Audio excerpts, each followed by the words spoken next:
make sure to share the recording and the slides that we go through with everyone, so you can kind of share them with your colleagues, with your partners, within your community. So I will hit record, and hopefully it saves you frantically having to type up anything that we go through today. As I said, we'll make sure to share the slides with you. Brilliant. So I am recording. Cool. So once again, I just want to kick off with saying a huge thank you for joining us. I know that it's a very busy period at the minute in the lead up to Easter and various religious celebrations. So we really appreciate you taking the time this afternoon. We are going to talk to you a little bit about countering vaccine misinformation today, online, specifically what you can do online to counter misinformation, disinformation, and hesitancy within your communities, with a focus on online. So I will first off just start off with doing a bit of an introduction, telling you a bit about who I am, who my colleague Teresa is, and then we'll go into do a bit of an intro, and then I'll take you through what we're hoping to cover today. So please do just keep using the chat if you have any questions as we go through anything. Please, as I said, introduce yourselves in the chat. It's great to see a few people that have joined us today. But okay, I will kick off and just starting off with a bit of an intro. I guess to kick off, I'll go and hand over to you, Teresa. So my name is Pumalo. I lead up the relationship management team at an organization called Lightful. And I'll tell you a little bit more about Lightful in a second, but essentially my team is responsible for delivering what we call the Bridge program, which is a digital capacity building program that helps nonprofits, helps individuals improve the way they use technology, social media to communicate with their audiences. It's about helping them create ongoing, engaging relationships with their wider audiences. So I lead up that team. I'll hand over to my colleague Teresa to just very quickly introduce herself. Hello, everyone. Good to see you on board. My name is Teresa Lita. I'm doing marketing and training at Lightful, and I'm also part, as Pamula said, of the Bridge program, a digital capacity building program, and we'll let you know more about that. So happy to join. Thanks, Teresa. Excellent. So next, I mentioned I just wanted to start off with just giving you a quick intro into Lightful, who we are as an organization, what we do. So Lightful is a technology company based in London, in the UK. We are a registered B Corp that specializes in developing digital tools, digital services for nonprofits. So we work in this growing sector, which is called the tech for good sector. But at the crux of what we do with the development of these digital tools and services, as I mentioned earlier, it's really about creating engaging connections between these nonprofits, the good work that they do, and helping them use technology to better showcase the impact of the work that they do and tell more people about the work that they do with a view to engage wider audiences, help them increase their fundraising, and therefore increase their overall impact. So we work with organizations around the world, helping them deliver campaigns, helping them use social media, helping them understand how they can use digital, as I said, to showcase their impact and really tell their stories. And as part of that, we have this huge focus on digital storytelling and digital communications, which is what we're going to talk to you a little bit more about today. So I'll just very quickly go through what we're going to cover today. And what I'm hoping to share in this very, very short session is just give you a bit of a teaser and an introduction into that element of digital communications, but using digital communications with a view to, again, tackle vaccine hesitancy within your communities and to tackle and counter misinformation. We've seen an increase of misinformation over the last few months, particularly in relation to the COVID-19 vaccine. What we're hoping to give you today is some quick tips to help you understand how you can, as individuals, as leaders within your communities, how you can start to counter that disinformation and that hesitancy. So the first thing we're going to touch on is around understanding your audience. So it's really, really important to know who you're speaking to understand what their concerns are before actually going in and going out with your messages, and actually trying to address some of that hesitancy. And then we'll talk to you about vaccine facts, resources, before going into a bit more detail about countering disinformation and misinformation. And then we'll finish off with just touching on the Lightful Vaccine Trust Building Program, which is essentially, a digital capacity building program that we've put together to help address, the vaccine hesitancy that's gripping our communities across the UK. So within that program, we go into a lot of detail about, the various skills, the various tools, and support that leaders within the community, within religious communities, within the communities around the UK will need in order to tackle that vaccine hesitancy and address some of that disinformation. We'll hopefully have some time for a short Q&A at the end as well. But yeah, I will just very quickly fly through this. And if you have any questions, please continue to just pop them into that chat box. I'll try and keep an eye on it as I go along. And answer your questions. But as I say, we'll have some time for Q&A at the end. So if I don't answer your question, I'll do my best to come back to it at the end.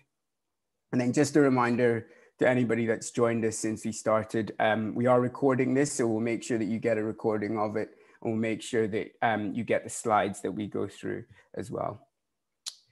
Cool, excellent. So our first starting point then, what do we need to understand before actually going out to tackle disinformation and vaccine hesitancy within our communities?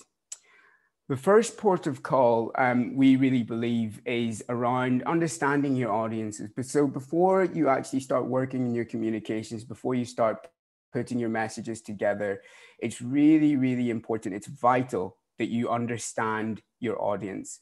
So that could be your congregation, members of your community, potential ambassadors within your community. It's really about understanding who they are, what are their concerns, and what do you need to tell them. And a really good way of doing that is we've tried to give you some steps to help break that down, that process of understanding your audience. So first thing to do is to really understand, what channels they're using.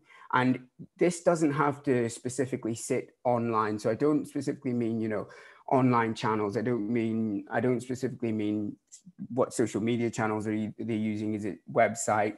It's about understanding where your audience are. So is it, are you speaking to your audience online? A lot of us are over the last few months, as we've obviously been living through the COVID-19 pandemic. We've had to move a lot of our communication pieces online, but it's understanding, which channels your audience use on a regular basis, and how can you actually speak to them where they are. So it's about taking your messages to where your audience are. So that's the first thing to do. So look at an easy way to do that is to look at your, your social media profiles if you've got them. Are people following your organization? Are people following your church on Facebook, on Twitter, on Instagram? Are you speaking to them via email, via Zoom? Understanding which channel is best to use if you want to get messages out to your target audience. The second thing to do is to really just listen. It's really, really important, especially when talking about something that has a bit of controversy around it, that is quite a sensitive topic. It's very personal. It's really, really important to first of all take a step back and listen. So it ties in very much with that next point around understanding their concerns, their fears. To do that, you have to listen to what they're saying to you. So understanding, breaking down their concerns, their fears. Are there concerns around the vaccine based on what's in it? They don't understand what's in it. They don't trust the people that are actually responsible for rolling out the vaccine. Really, really getting into the detail of what their concerns are, what their fears are, so that then you can start to talk to them on their level about those fears. So to do that, it's really important that you take a step back and listen. And I don't, again, mean physically listen. It could be that you're physically listening and having one-to-one conversations, but when we're talking about this in an online perspective, it's about looking at your social media profiles, looking at your emails. What are people saying? What are people sharing? What kind of content, what kind of things are they sharing? That'll give you a really good idea of what their concerns and their fears are. The next thing to do is to try and use that listening to then create audience groups and audience segments. So it might be that, and there are a number of ways that you can do this, but it might be, you have a certain group of your audience that are particularly concerned about what's in the vaccine. So it might be that you want to speak to them specifically about what is in the vaccine. So giving them that information to help them get over that fear. It might be that you have a certain group of your audience that are young and they're not particularly concerned because they don't feel that they're as affected by COVID-19. So it's about understanding which, within those concerns, how can you start to group what people are feeling, what people are fearing, and using that to shape your communication. So adjusting your tone of voice based on what their concerns are. So once you've understood what their concerns are, let's start to group those different concerns. And it might be that there's small groups. It might be that, people aren't as interested in one particular topic or one concern, but it's really, really important to try and group it as much as possible so you can speak to everybody on a level and address their particular concerns. Once you've done that, you can start to adjust your tone of voice. So once you know what some of these concerns are, you can, again, speak to them on their level and adjust your tone of voice based on what their concerns are. Again, with something like the COVID-19 vaccine, because it is so personal, it's really, really important to use empathy. It's really, really important to show an understanding of people's concerns and fears. So what we're really trying to encourage is not being combative with, going out to people with the facts and saying you have to do this because of this, but actually listening, taking a step back and saying, where do these concerns come from? Where do these fears come from? Using empathy to influence how you speak to them is really, really important when it comes to sensitive subjects like this. And then the last thing that I'll leave you with in terms of understanding your audience is, being as responsive as possible. So when people ask you questions, making sure that you're ready to reply, making sure that you're ready to interact with them. And that's really, really important, in particular with social media, not just when dealing with the vaccine hesitancy issue, but actually, ongoing digital communications. It's really, really important to use digital as a way of being really, really responsive.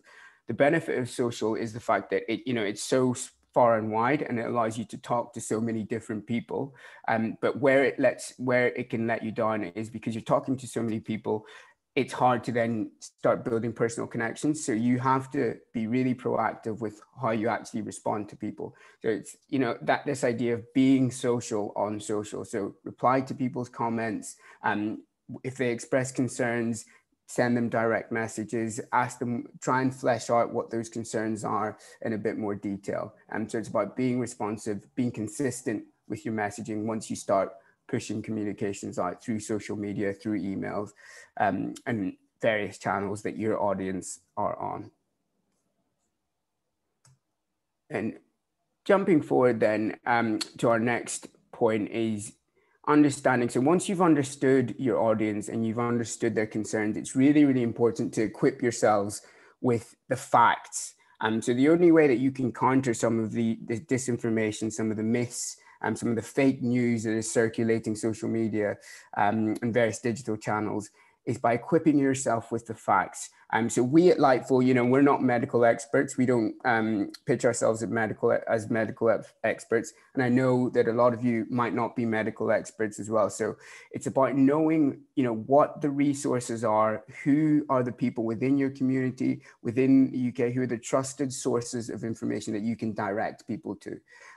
So we've just listed a couple of really good, tested, proven sources when it comes to scientific and health information. So looking at things like the WHO, the CDC, looking at government websites for the latest of what's happening within your community. signposting people to their GPs, if there's questions of faith and religion, signposting them to the religious leaders within the communities that can help them unpick those concerns. So again, just to reiterate, once you've understood your audience, once you've understood their concerns, the next step that's really, really important is to try and educate yourself as much as possible. But there's a danger in thinking that, right, okay, I now have to know everything. And there's so much information out there around the vaccine. What we're not saying is, become a medical expert. What we're saying is make sure that you know where all the resources are that you can start to pinpoint people to. And you can become that point of contact within your community to say, right, you've got a question about this. WHO has a really good article that you can go to. CDC has a really good article that explains in detail what's in the vaccine and helps address those concerns. So become well-versed in where you can signpost people to.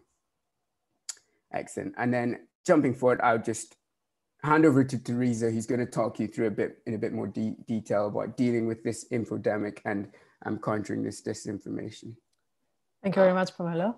And as we've just mentioned, obviously, there are too many facts and so many things that we all need to digest and communicate. And it was this time last year, in February 2020, when the World Health Organization mentioned the concern about global misinformation infodemic, which pretty much an infodemic is the tsunami of information when you're overwhelmed and having too many things to share and be exposed to. And not everything is accurate. So obviously we've seen that the last year with misinformation and sometimes not being sure what to believe in and where the line is between an accurate fact and all the fake news that we are exposed on digital channels. So it was really interesting to see how that was spread alongside the epidemic and how we really want to tackle that in our communities.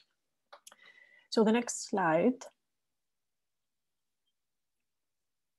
We're starting a little bit with the definition. We tend to talk about misinformation, but it's good to understand the differences. Obviously, with information, it's what we know as accurate to the best of our knowledge, or based on the facts, as we've said, in the organizations who are the experts, so what counts as accurate information. Then we have misinformation, which is false information that is shared by someone who is trying to help. So in that case, you might be sharing something that you think it's accurate, but sometimes when you don't do the fact checking or you're not certain, there could be something that is still not accurate there. And then there's also disinformation, which is an interesting term because we don't use it as much as we should. And it's a great distinction between information that you want to share and you think you're trying to help, while disinformation is the false information that you're sharing, having the intention to cause harm or gain profit. So that was really interesting. Over the past year, we've seen many cases of people with different intentions, really, that they were just trying to share information that could be misleading. It could lead to different interpretations. And of course, people were confused and they didn't really know what is accurate and what is not. So having a different perception of realities. So on the next slide, we just wanted to share just some quick tips as a starting point on how to counter misinformation when you're exposed to different types of facts, whether it is accurate or not, or whether someone is trying to share a different idea of reality. So how can you tell the difference between real and fake content in order to stop the spread of misinformation and disinformation? First of all, you want to assess the source. As we mentioned earlier, in terms of fact checking, it is important to question at first and think, who shared this piece of information with you? Is this a credible organization? Is this just coming from a friend? Where did they come up with this piece of content? So it's interesting before, for example, you're ready to share something, to have a look, to dig deeper, for example, identify the author, who created the content and why are they giving this information? Is this from someone coming to serve as an expert? Is this just something you've read on a brand new blog, but you're not really sure who wrote that? And then you want to continue the research. You want to check the date. Is this a recent piece of information? Is this something from a few months ago? As we know, for example, this year, the news just goes really fast, and sometimes something that we've read a couple of months ago might be outdated now. So it's still interesting to keep an eye on the date or the publication to make sure that you're trying to stay as up to date as possible. Then if you want to go further, you want to confirm or validate what you're reading, you might want to look for supporting evidence. So you might read the story on an article on a website that looks credible, but you're still not certain if this is accurate. So you might want to search a little bit further and examine if that makes sense. So if you see other resources also mentioning that and others that are also credible, then chances are that this is the accurate information that you're looking for. And then something that is also important, and we definitely need to consider that in general, we need to check our biases, because we all have biases based on our perception, on our experiences, on the types of stories that we tend to consume, or the channels that we spend more time. So it is important to consider, is that coming from sources that I'm used to reading? Do I want to expand my horizons in that case? Do I need to search a little bit further? So what we need to remember in all those cases is just to keep in mind that there are too many stories right now out there. So before we spread some sort of news, we want to make sure that we do a little bit of research, even a couple of minutes, just to be certain that we're spreading the right information and we're actually helping the community. And the next slide, please. So as part of the Bridge program, or digital capacity building program, we're also partnering with an organization called Center for Countering Digital Hate. And over the last year, they've written several reports specifically on the idea of how to address digital hate and the spread of misinformation, but also how to educate others. So whether you're just trying to educate your community, you just try to help in terms of the vaccine trust building, or just to make your community feel safer and more involved in what's happening, you definitely want to try and think, how can I communicate the right message in the right way? Or how can I avoid misinformation? Because sometimes we're not really sure what counts as misinformation. So here are a few tips, and you can read more on the reports. We're happy to share more resources on that. First of all, one of the tips is try and not to engage with misinformation online. So if you see something that makes you angry, that makes you question things, and you want to start a conversation and try to prove your point, then you probably don't want to do that, because the way social media algorithms work, if you just engage on a post that you don't agree, that it makes you angry, and you feel that you want to set the record straight, then the way the algorithm works, they just show up more posts like that on your newsfeed, and that means that also your friends are seeing these posts more. So for example, if you see a post on Facebook from a news source and you really didn't like that, there's no need to start a conversation with those that are on a completely different side of things and perceptions, because that is a trigger for Facebook, for example, that this is a popular story, so I need to show that more to other people. So it's kind of like indirectly contributing to the spread of misinformation. So on a more local level, or if it's part of a closed community, if you see someone sharing something that you know that it's not true, and you might have already researched that, you might want to reach out privately, if it's family, friends, someone that you know, to let them know of the accurate resources that they can find, or just to have a nice conversation with them. You don't want to confront anyone. You don't want to show the case that you know what's right and they don't. You just want to make sure that their sharing is not affecting others in the sense of misinformation, and it's not just continuing spreading stories that are actually not accurate.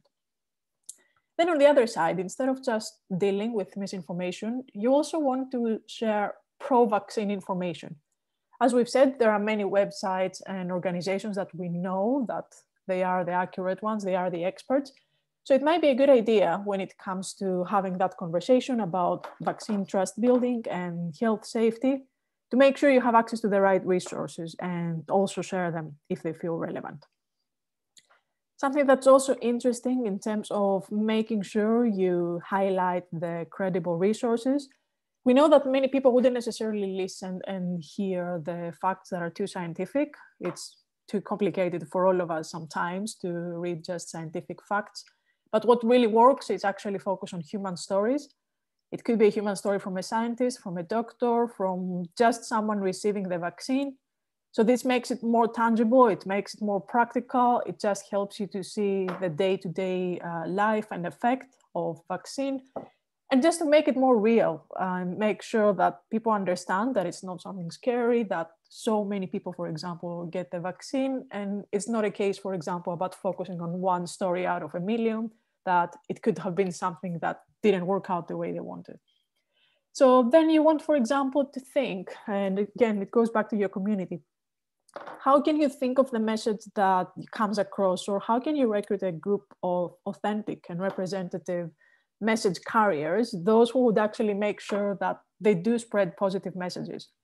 When we want to counter misinformation, at the end of the day, the best way to counter that is to spread the right information, the correct and accurate ones, so that you make sure that people are not just exposed to the misinformation that we may see online, the kind of myths and things that tend to be fake news, but we also want to make sure that we highlight the stories that are actually authentic and based in real life and things that we tend to hear around us.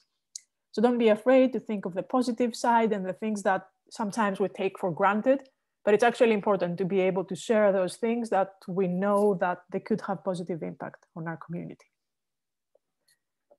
And I'm handing back to Pamela to continue the conversation on vaccine mistrust in communities. Thanks so much, Teresa. That's really useful. Those are some really useful tips that you've shared. I just very quickly wanted to touch on this issue of ongoing vaccine mistrust within our communities, and what we at Lightful are trying to do to help resolve that.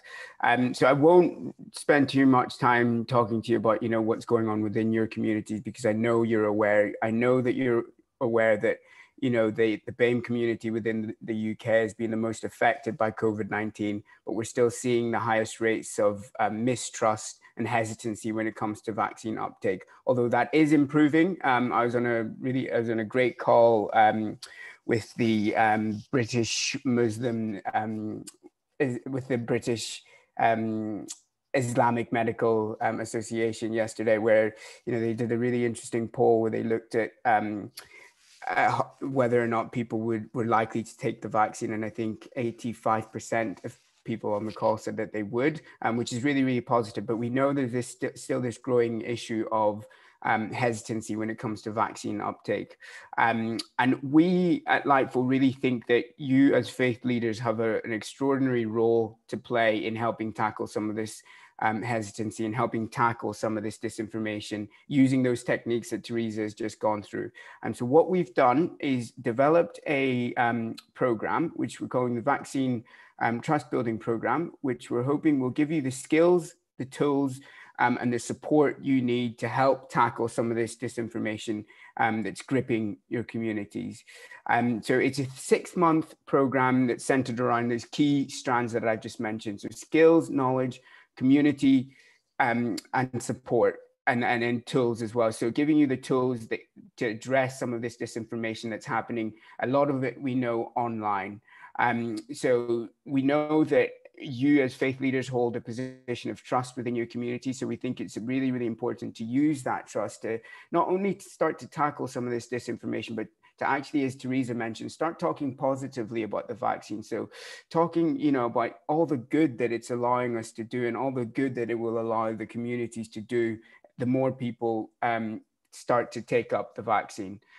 So it's really about giving you the skills to use facts, but also tell some of those compelling stories. So showing examples of people from within your communities that have, taken the vaccine and are now starting to almost open up their lives as the UK starts to open up again.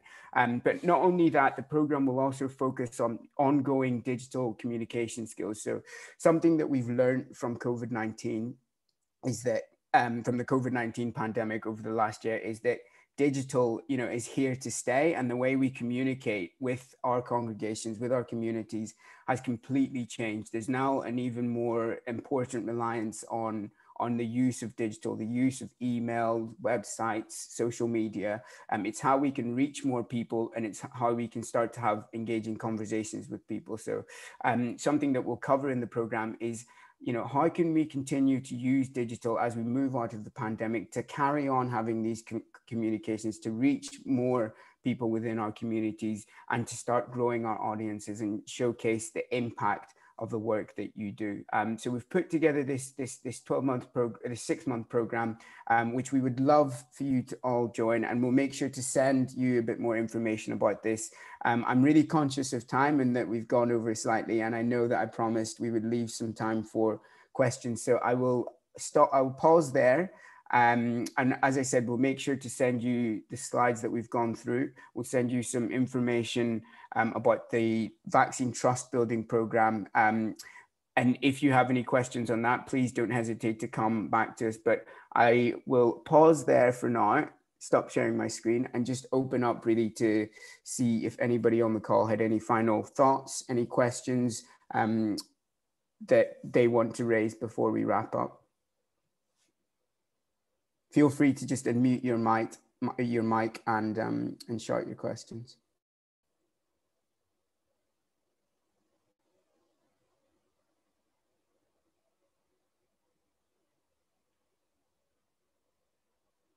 I know it's a lot of information that we've thrown at you in a short period of time, so I won't be surprised if you want a second or some time to digest.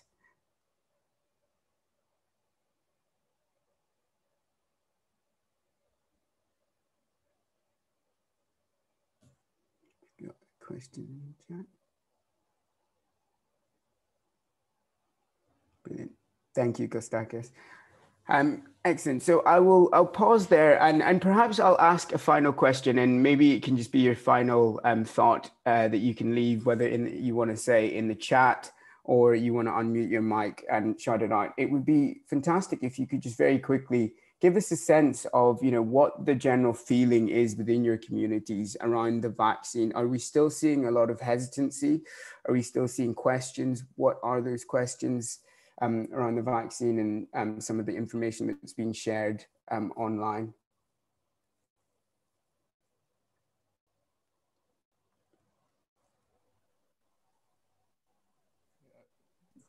Can I share something if that's okay? Yeah, of course, Oliver. Please do. Thank you. I think one thing that helps, because I'm a pharmacist from that side of things. So early on, when the information started coming through with the various vaccines and what was available, we began to inform a lot of our community about, what the research out there was coming through, safe options, and trying to pull, basically trying to fight all the misinformation that was going around. And it seemed to have helped a lot. And one thing we're also trying to do is getting anyone who gets vaccinated will let us know, so that we inform them that this is what has happened and they are well and healthy and nothing is happening. And we seem to what seemed to be happening is that as that is going on time and time again, people will engage with you and say, okay, we got the vaccine, maybe we were unwell for a day or two, but and I begin to explain to them, this is just the general side effects of taking the vaccine. So I think with that prior knowledge and background, it allowed me to be on top of things from the beginning. And especially when you're dealing with, I think almost 99.9% of my congregation are Black Africans and Caribbeans. So the risk factor is there. So we wanted to kind of hit the ground running as soon as something came on the market. And I think as time goes on, you can see that the general fear concerning it, and also looking at it from, we did one program where we got people from medical, from theological, and also from philosophical background deal with every question. And we did like a Q&A and an FAQ, and then we sent it out to everyone. And we also engaged with them with any other questions that weren't brought up during that session. And as time goes on, I think we are seeing that, yes, I think at the beginning I would have said that about 20% would have been keen on taking the vaccine, but now I'm optimistic that we'll be looking close to 90 at the moment. So I think that's helping from that set of things. Thank you. That's brilliant. Thank you so much for sharing, Oliver. And just picking up on something that you said, that idea of using those examples of people from within your community to say, look, I've taken the vaccine. I think that's something Teresa touched on. And I think that's something that's really, really important, and something that will continue to help get people over that hurdle, whether they're hesitant or it's mistrust. I think that's something that is really, really important. Thank you for sharing. And that's really positive, that change in numbers. Brilliant. I'll pause there and again, just say a huge thank you for everybody joining us. We'll make sure to send you the slides that we've gone through, send you the recording. I know we had a few people join slightly later, and I think that's due to a technical difficulty that we had with sending out some wrong timings. But yeah, we will make sure everybody gets an opportunity to review the recording and go through the slides. And yeah, please do, if you have any follow-up questions, and if you'd like to know more about the Vaccine Trust Building Program, please don't hesitate to get in touch with us. But otherwise, thank you so much. And I hope you all have a lovely Easter and enjoy the rest of your days.